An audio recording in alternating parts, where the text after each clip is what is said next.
Content warning. The stories and themes shared throughout this podcast may contain themes that can be distressing for you. If needed, please pause and do what you need to do to take care of yourself. If needed, please reach out to a mental health professional for support. Welcome back to another episode of Resilient AF with Blair and Alana. But hold the Blair. No, I'm here. Don't hold the Blair. Blair's here. Hold the Alana and trade in Angela. So super excited about today's guest. Blair, me, is not the guest, but Angela is. And Angela Rinaldis is a lawyer, mother of two, business entrepreneur, rising improviser, fitness enthusiast, and survivor of an eating disorder, which shaped who she has become today and how she faces her challenges. And just off camera, we had a beautiful conversation about what's going on in her world, and everything that she's gone through has led her to strengthen her resilience muscle and do what she's doing in this world and navigate current challenges. Angela is the founder of Project True, a not-for-profit raising funds for those suffering from eating disorders and breaking the silence around mental illness.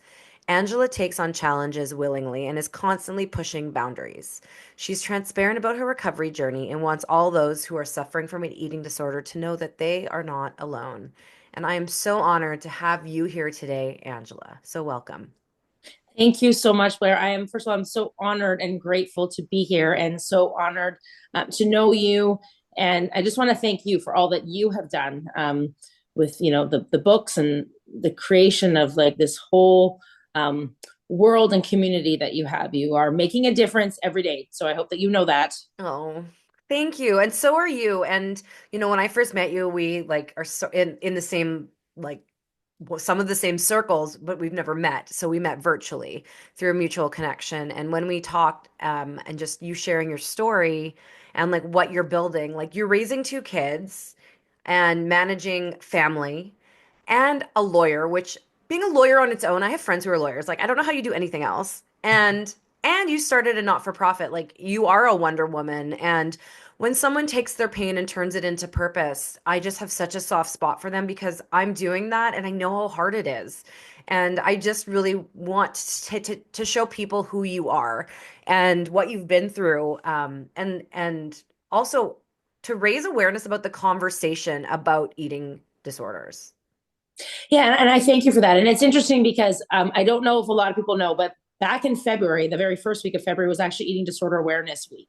And and here in Vancouver, we light up Science World in purple because it's the color of eating disorders. But I often wonder, and I often reflect during that time, how many people actually know that and what it means. And I think we've made great gains in like the conversations around mental illness and eating disorders, but I still feel like there's a stigma attached to it and a lot of just like feeling very uncomfortable and scared about coming out to say that you either have one or you've had one.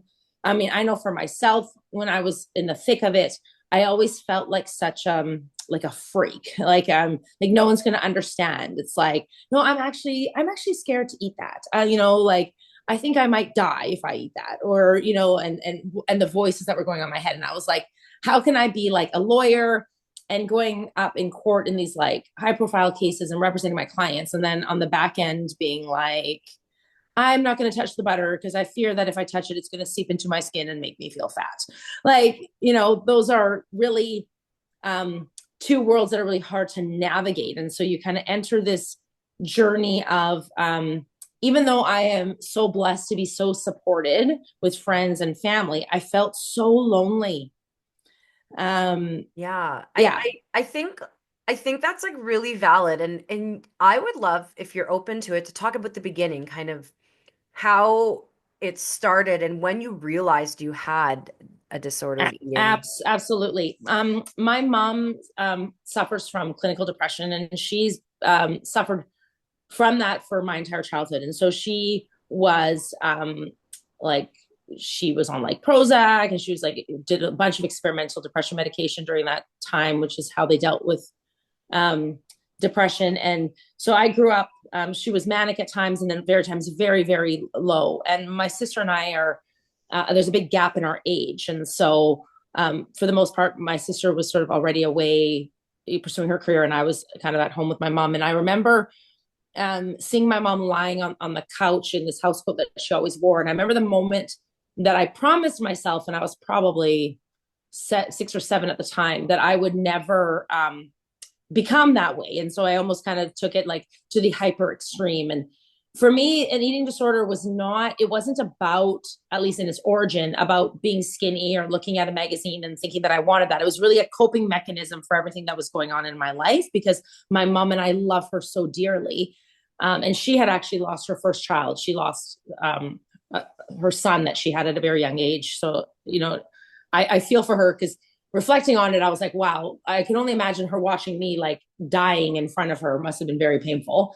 And so I couldn't control anything, but what I could control was what went in and out of my mouth, and also my exercise, because I ended up having an exercise over addiction. So I started sort of slowly kind of like having like restrictive rules around that. And I was a very like type A, high achieving personality. And when I graduated from high school, I was quite thin and quite sort of in the throes of my habits. And my parents thought that it was going to be a good idea to send me to Italy to stay with my grandmother for a period of time, except that when I went, I suffered a lot of physical and emotional and verbal abuse from her. And so she kind of took it upon herself to want to get me better. But the methods were quite archaic, in that she force fed me and kind of tied me up and locked me in like small rooms. And She tied you up? yeah. Oh my gosh, I am so sorry. Yeah, there's a lot of abuse around that. And so I ended up, it was kind of crazy. In the small town that my grandmother lived in, the houses were connected and my cousins were next door. And so when everyone was sleeping, I crawled through the window, and they had like an exercise room, and I would just like go in there and balls to the wall, so to speak, exercise my brains out in the heat. And I ended up having a nervous breakdown. And when I came back home, I was like so just sick and fearful of all the things that she had force fed me. But at the same time, I was like achieving things at this like crazy pace. Like I was in law, like I made it through scholarship, through university. I was in law school. I was working a full-time job for the city of Vancouver as a youth worker. I was taking care of my mom, but like hiding it because I didn't want people to know. And I had taken on a lot of responsibilities in the house, like with my dad and I basically ran the household. And so at the same time that I was like depleting myself, I was achieving things. So I sort of had like a bit of a superhuman kind of complex in that, like, I was like, well, like I'm obviously fine, but I was like gym hopping, and I had a lot of people concerned about me. So I was losing people who it kind of hurt too much to kind of watch me go through what I was going through. I'm interrupting you because I think this is really an important thing to note. When people were concerned, were they talking to you and letting you know that they were concerned, or did they just disappear and push you away? It was twofold. Some of them went to like my family and sort of like that backdoor route to say, if there's something wrong with her, are you guys doing anything, sort of deal. Some of them, and I'm very lucky, he's had a very good group, and they're still my very close friends who did not leave my side. Like, and they are my friends to this day, and they are the most amazing people. And some of them actually let me know that it was just too hard for them to watch this, but we're going to be there on the other side when I figured it out. And some of them left. So it was a bit of a mixture. But I was very lucky, like very lucky, number one, to have the supports that I had, the friends that I had, and the resources that I had as like being a lawyer, or in law school at the time. And I remember reaching my ultimate low when it was interesting because my family doctor at the time, my parents kept dragging me there, and he was like, "Oh, Angela's fine. Everyone should eat like Angela and look like Angela." So there's a real disconnect. Like, as an aside, I've subsequently learned, because I actually sat on the National Board for Eating Disorders. I was the BC representative, and I've learned that in medical school, I think our doctors get like a day's worth of like nutritional like advice or anything on eating disorders. So I get it. So I wasn't getting any of the like medical backing, and I didn't want to die. Like, I know this seems like an oxymoron. Like, there was no part of me that was like suicidal or wanted to like actually die. Although all my behaviors were actively along those lines. It's very contradictory. And so I remember writing my property law exam. And I remember because of the eating disorder and I was so thin, I had like carrying my backpack. I had like the marks of my backpack, bruises on my back. And it really hurt to sit down on my like skeletal bottom. And I remember just being so tired that I don't even know how I did it. I remember writing my property law exam. I don't even remember what was on it. And I just took the bus to St. Paul's and I went to the eating disorder unit and I was like, I just sat there and I was like, I need some help and I'm not leaving until somebody. So you wrote your exam. Yeah. And then you took the bus to the hospital. Yeah. To St. Paul's. Oh my gosh. And then what?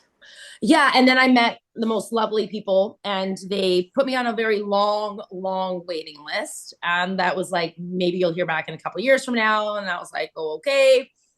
And I went on a journey to sort of like figure out what other resources there were. And there's not very many, but divine intervention or just luck, I got a call and a spot became available. But I literally had to take the spot like within 2 days. And I was freaking out. And I said yes. And it was like the scariest thing I've ever done. And I went in and I was still in law school at the time. And I was still writing my exams. And I got under the care of the most brilliant man, and we're friends to this day. Dr. Laird Birmingham is the leading expert in eating disorders. And I actually just met with him for coffee a few weeks ago again. I owe him my life. And if you've ever met anyone who's suffered from an eating disorder in this province, they've probably met him along the way. And I went under his care along with all the nurses there. And I recall a real big highlight for me in this journey is I asked the law school for a deferral of my exams while I was in treatment, and they refused. And I had all the notes from Dr. Birmingham and everything. And the interesting part was that my friend asked for a deferral for another reason. She had a death in the family, and they gave her the deferral. And I remember taking my IV from St. Paul's and putting it in my locker and completing my exams and then graduating. In any event, I feel like at some point I'll go back, and I hope that that's not the case today. I hope that if someone else shows up in my situation, that they'll get a deferral of their exams. But it was just so telling to me that the lack of sort of understanding around the severeness of my illness. Anorexia and eating disorders is like the leading mental health disorder for death. And I recall being in St. Paul's, and in the middle of the night, a nurse would come and wake me up and shine a flashlight in my face. And I was like, what is this about? And in those first few days of refeeding, you're very likely to die. You're very likely to have a heart attack. And so they have to wake you up numerous times in the middle of the night to make sure you're still alive. And I remember in my intake, given the weight that I was for my height, I remember them saying to me that they're like, you should be dead. Wow. And I also, because you're like, not only am I alive, but I'm in treatment and graduating law school. Yeah. And I remember the worst punishment for me was we all had chores that we had to do because we all lived together. And I was not allowed to do anything because I couldn't burn another calorie. So they put me in a wheelchair. I thought I was going to die. They put me like in a wheelchair, and I was like, no, this is not good.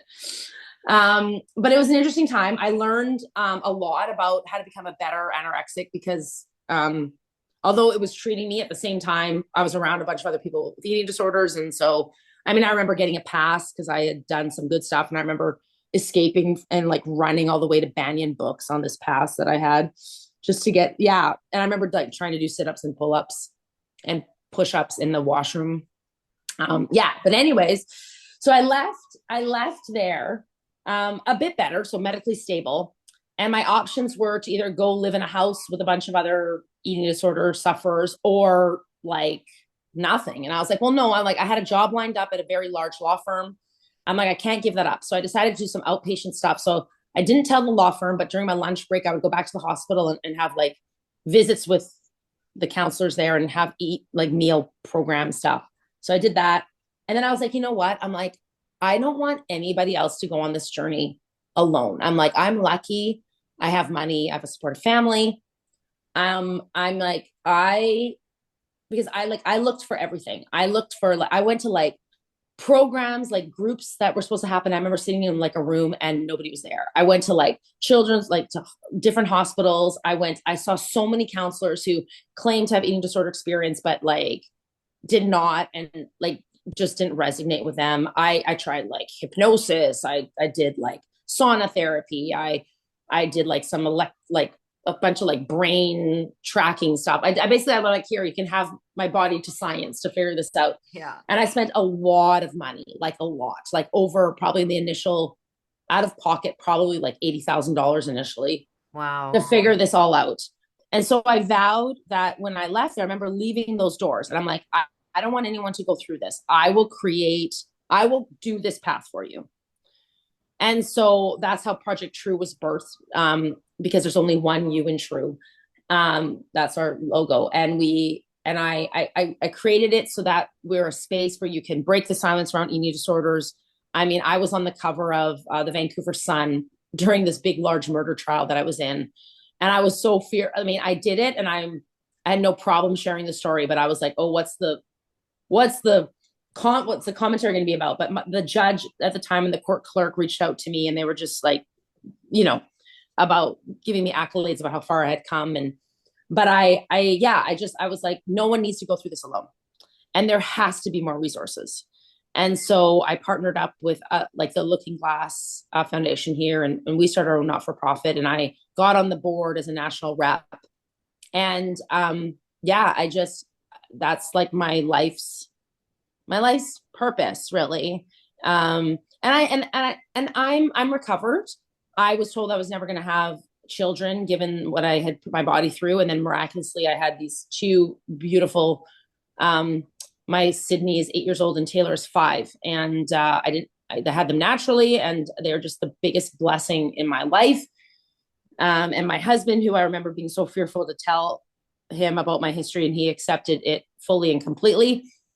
But I just don't want anyone to go through this alone. And I also feel like it's a really hard area for families to navigate, because like my mom, bless her soul, she thought it was going to be a good idea to like sneak butter in my food and you do these kind of things behind my back. And she was doing like it with the best intentions, but it was like the worst thing she possibly could have done. Mm-hmm.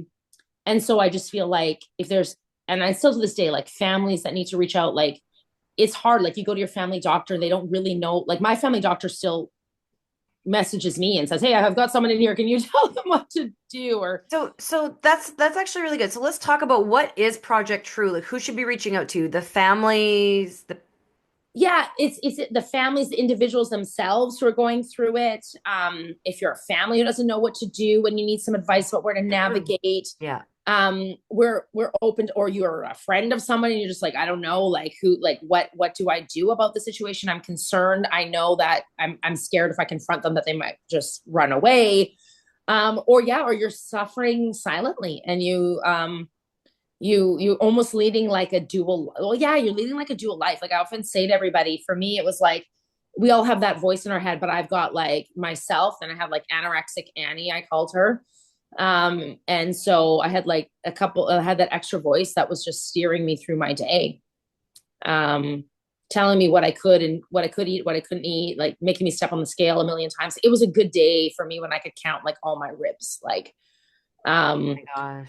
Yeah. And so, I mean, I had to come home and like black out all the labels, and like I had like duct tape on everything because I memorized like all the calories. Like some of it's comical. Like I used to wear like a glove to like touch like the butter and stuff because I thought it was going to seep into my skin. Like my gosh, I had a beautiful set of Lagostina pans that I like destroyed because I like scrubbed them so hard, and like all the little like behaviors. But yeah, if you are someone that is suffering, like we are here to like direct you on where to go, point you in the right direction, listen to you, let you know that you're not alone, help you if you're like any money that we and it pains me because any money that we create, we often have to put like in a lottery system and like draw someone to get like, and that kills me that's that's what it's like.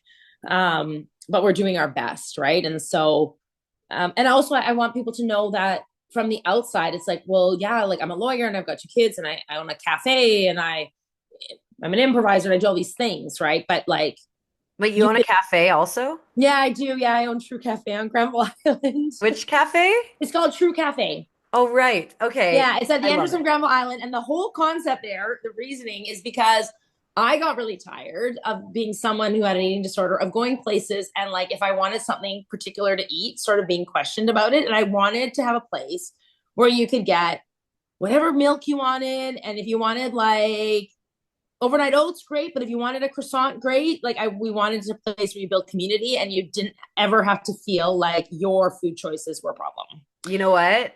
I love it. And I'm actually going to be in Vancouver soon, so if I have time, I'll have to come check it out. Yes, please let me know. Oh my gosh. Okay, so what I think is interesting is like you've been on this journey and you've come out and created these like these places, these opportunities, these organizations to support.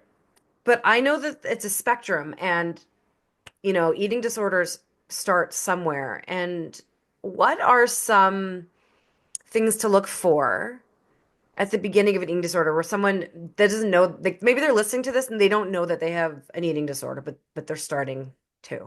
Yeah, absolutely. One thing is like withdrawal, right? So withdrawal from like situations like so much of what we do, which is interesting, is if you have ever had an eating disorder, you realize that a lot of what we do is centered around food, right? And so we go for coffee, we go for lunch, we go for, you know, you have a bite to eat, you come over to someone's house for dinner. And those situations can be insanely anxiety provoking and very triggering. And it's sort of like, well, what do we do if we're not eating? And so if you are either like someone who's observing somebody or you are yourself finding that you're in a situation where that's starting to become uncomfortable, that's something to note. Also, can start small, but like the behaviors, right? Like for example, I don't own a scale in my house. I weigh myself when I have to weigh myself, but the obsessiveness around like the scale, like you're weighing yourself all the time. And that's measuring how like how you feel about yourself. Like you have a sense of worth in like what that number is. It's like, I wake up, I hop on the scale. It's a good day because the scale says X. It's a bad day because the scale says this. And then the next step from that is like, oh, the scale said this. Well, then I'm going to do this to fix it. Today, I'm not eating lunch. Yeah. Or like today I'm skipping this meal. And it starts that way and it can seem sort of like not a big deal until it's not, because that's how it started for me. Right. And it gives you this sense of like, the best way I can describe it is it's like, you get this like exhilarating feeling of just like, wow, like I can accomplish, like, I don't need to eat and I can still accomplish. Like, I don't need to I can work out for 3 hours a day and I can still thrive, but without realizing that like, you like like all the internal things that are happening and that you're not showing up as like your best self. And then you start to partake in like rules that are like measure, like obsessive measuring of things, or like, I will eat this, but I won't eat this category. You know, and then the voice kind of shows up and it's like, you're like, wow, I'm like crazy. And does anybody else hear this extra voice in their head? Yeah. And that voice just starts to rule what you can do and can't do. And, you know, and looking in the mirror and seeing something, like I always knew I was skinny. So I'm a little bit different in that, like I looked at myself and I wore like really baggy clothes to like cover it all up. But for some people, they look and they're just like, that's not what they see. And so it really helps if you have like a marker to be like, this is what I'm seeing, but I you know, like almost like a reality check of like, well, that's not what's actually reflective. And I went back, and I actually, because I'm sort of comfortable now posting progress photos of myself and stuff, but I went back and I pulled out some ones when I was really, really skinny, and I was like, whoa. I was like, no wonder my family was really concerned, you know? And it's like, you see that in a totally different way. And it's hard because we live in a culture that celebrates all of this stuff, right? Like, so how do you insulate yourself from like, you know, I was part of a project too, where it's great. Like Europe has made some strides and like the models have to be a certain BMI and, you know, like, and I think we're making great gains. Like we've made a lot of changes, but we live in like this inundated world of like, that tells us that if you are this weight and look this way, that you become successful. Right. So it's tough. Yeah, thank you for sharing that. And so I think as we wrap up, I just want to reiterate, like if you or someone you know, you think or you know that they have an eating disorder and you were looking for resources and support, Project True is a good resource for you. I'll put the links in the show notes. Good. And like your story is so harrowing. Like the fact that you weren't able to like get like a deferral or whatnot from law school while in treatment and like it just you had so much on your plate and you came out the other side. And I think it's like one of those beacons of hope that there is life after being in such a dark place and that you can recover. And also, Absolutely. but also you can die if you don't get help. Absolutely. You Yeah. absolutely can. And so it's a very thin line. And it's like, I just don't want anybody, like, if I have a message, it's like, don't give up on yourself. You are so worth it. Like, Yeah. you are so worth I it. love that. I was just going to say, do you have a piece of advice to share as we wrap up? But like that could be it. But also, if you have another piece of advice. Yeah. I mean, when you're in the, like, when you're in the throes of it, it's just like, I remember one of the nurses that I connected with when I was at St. Paul. She said to me, she's like, well, Angela, she's like, life is messy, but don't you want to join the messiness of life? Mhm. And I'll never forget that. And she's so right, because it is messy and it's, you can't control a lot of things, but there's so many opportunities that you don't want to. And I know everyone says it's like, you don't want to be 80 years old sitting there thinking, I should have ate that piece of birthday cake. I regret that I didn't, or I regret that I this, but really, you are worth it. And I completely know the pain that you're in. And I know that you are not trying to hurt yourself, that you really do not want to die. And at the same time, you're engaging in behaviors that seem opposite to that. So please, you are worth it. And there is help for you. And reach out to me, like message me personally, if that's what you're comfortable with. Like I am not too busy to help you. No, you're not. And that's why you are an angel on earth. No, thank you. You're absolutely amazing. And I really appreciate you. You shared your story in Resilient AF, Stories of Resilience, Volume 2. You were on a billboard in Times Square. Busy. Very crazy. And you're just absolutely amazing. And I'm honored that you've taken the time to be a guest on our show. So thank you very much. No, thank you. Thank you for the opportunity. And thank you for everything that you're doing. Oh, thank you. Well, together we rise, together we heal, and together we walk through the mess, right? Let's all be in the mess together, the messiness of life. And to those who've listened to this entire episode, thank you for spending time with Angela and myself. Remember, you are not alone. You don't have to navigate the hard stuff in life alone. Let us, our community, be that lighthouse in the storm because you, my friends, are resilient AF. Thank you. That's a wrap for another episode of Resilient AF with Blair and Alana. And thank you for listening. Are you feeling inspired to bounce forward? Let's connect at theglobalresilienceproject.com, where you can read many stories of resilience, buy our books, shop our clothing line, learn more about how to strengthen your resilience muscle, be empowered, and more. Remember, friends, you are resilient AF.